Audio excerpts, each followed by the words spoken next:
welcome to God's 5 Minutes with Pastor Ed Wilson. Reach him at godsfiveminutes@gmail.com. Now, here's Ed Wilson with God's 5 Minutes.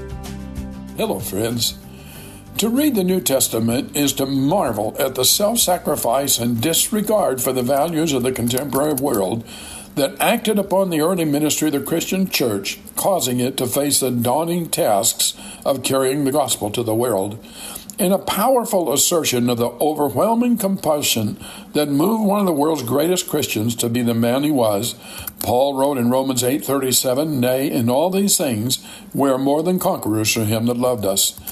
To properly grasp the meaning of this assertion, it is first necessary to see that it is a negative answer to a preceding series of questions.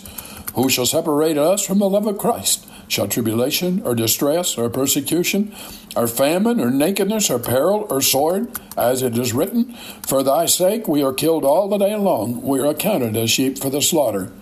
The list sounds like a random compilation of evil things, all ranked into a battalion as of an opposing army. They are alike in nothing, except that they are all evil.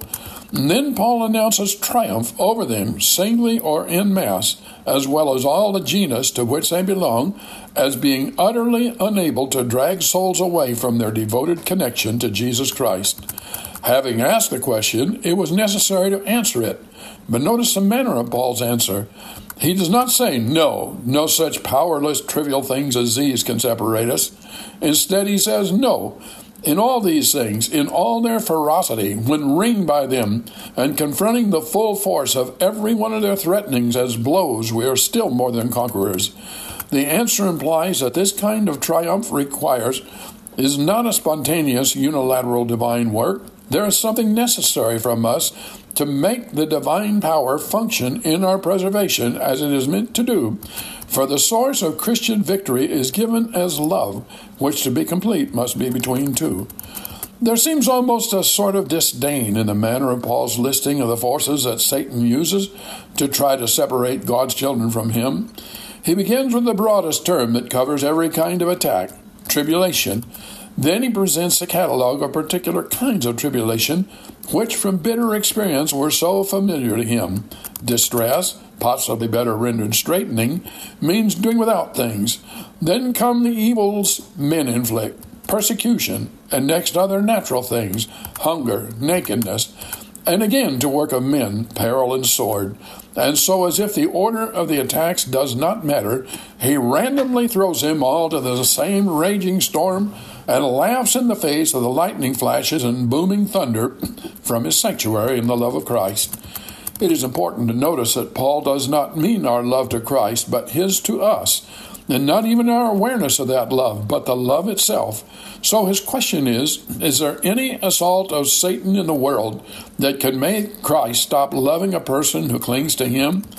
The battles of this world and the love of Christ belong to two different realms. They have nothing in common. One comes from the carnal, low things of the earth.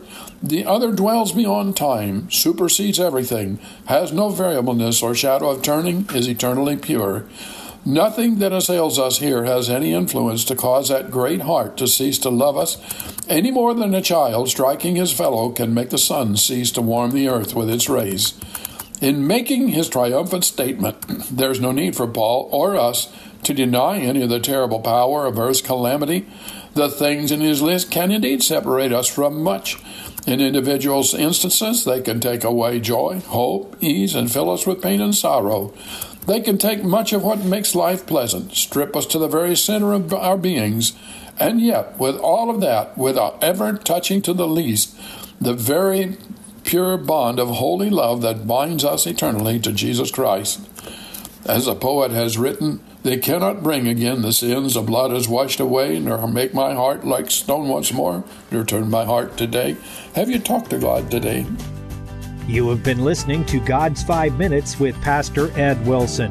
Reach him by email at godsfiveminutes@gmail.com.